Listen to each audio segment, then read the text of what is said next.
Entity 3. Smilers. They hide in the darkest corners where fluorescent lights dare not flicker. Only their smiles betray their presence. Rows of yellowed teeth suspended in perfect blackness, stretching wider than any human mouth should anatomically allow. Smilers remain perfectly still until approached, motion sensors in a void. They detect you through vibrations in the stale air, not through sight. Their eyes, if they possess any, remain forever unseen. When disturbed, they move with impossible speed, leaving behind only the lingering impression of that twisted grin. Researchers theorize they may be former wanderers who stared too long into the abyss between levels, their bodies consumed by darkness while their smiles remained, an echo of their final moment of madness. They embody our primal fear of what lurks just beyond our perception, the certainty that something watches from the darkness, delighting in our terror. Remember, if you see teeth gleaming in the shadows, you've already been noticed. Run, but know that darkness is everywhere in the backrooms. Entity 10. Skin Stealers. The wetness you feel on the back of your neck isn't condensation from the pipes, it's saliva. Skin stealers appear humanoid but with limbs too elongated, joints too flexible, and skin too elastic, as if borrowed rather than grown. Their most distinctive feature, a vertical mouth splitting their face, lined with hooked teeth designed for one purpose: harvesting. These entities hunt in packs, isolating wanderers before surrounding them. They don't simply kill, they harvest, peeling away skin with surgical precision while the victim remains conscious. Worse still, they wear these skins as disguises, mimicking voices and mannerisms with disturbing accuracy, infiltrating traveler groups until the moment to feed arrives again. Colony logs suggest they specifically target those who travel alone, perhaps understanding that isolation makes verification of identity impossible. They represent our fear of deception, that those closest to us might not be who they appear, that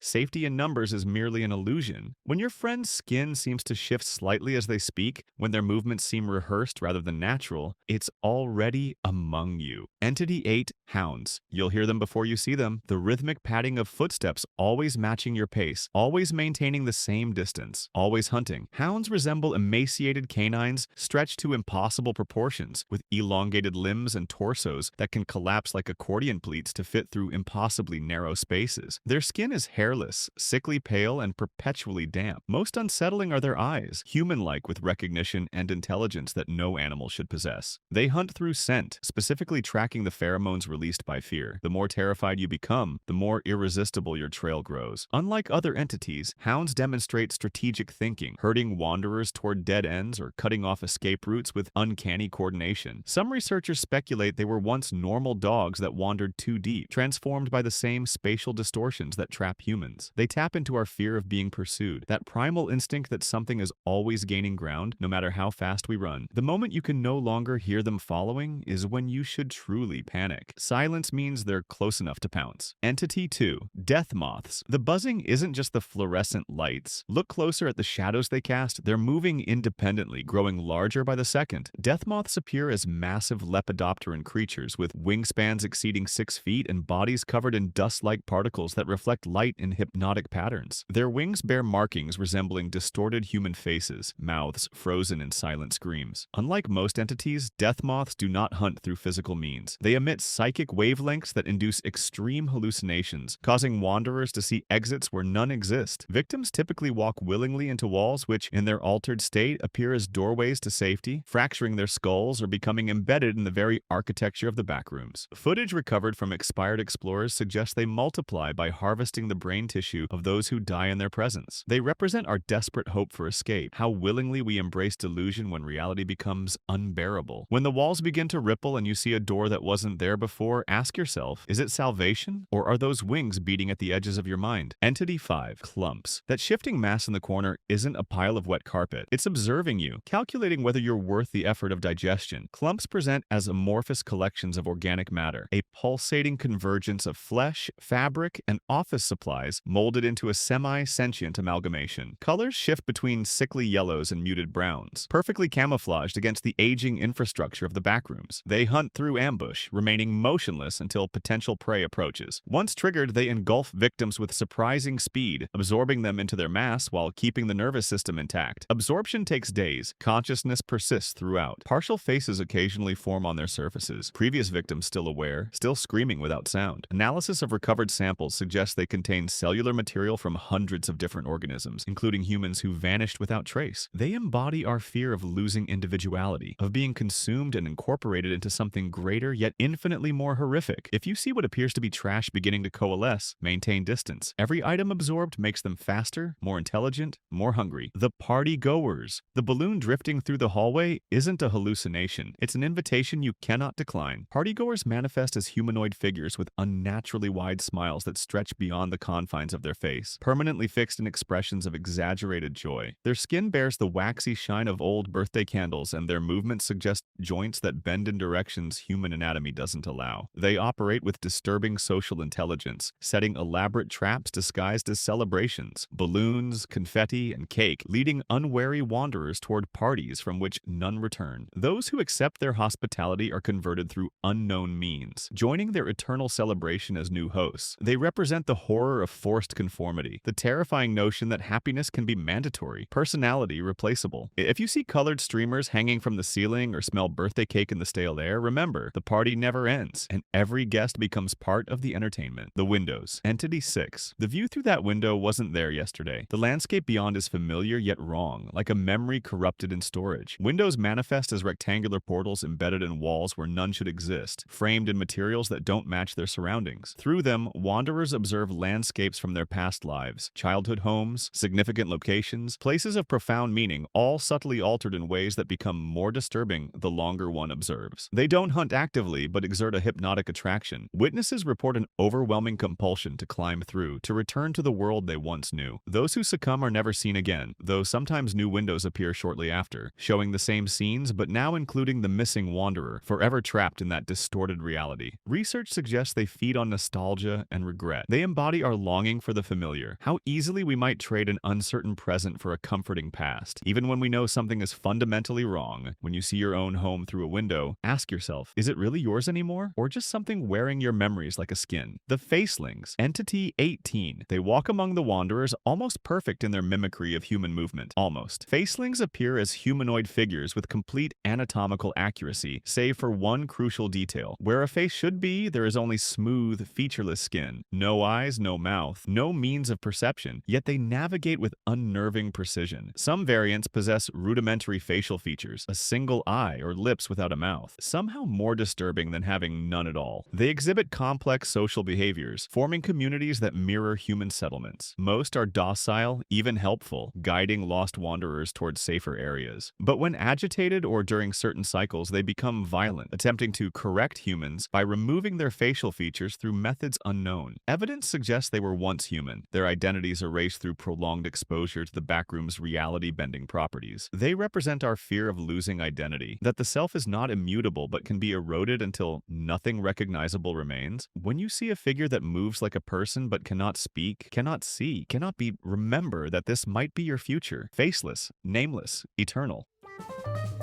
Subscribe for more interesting stuff. Tell us your experience in the comments.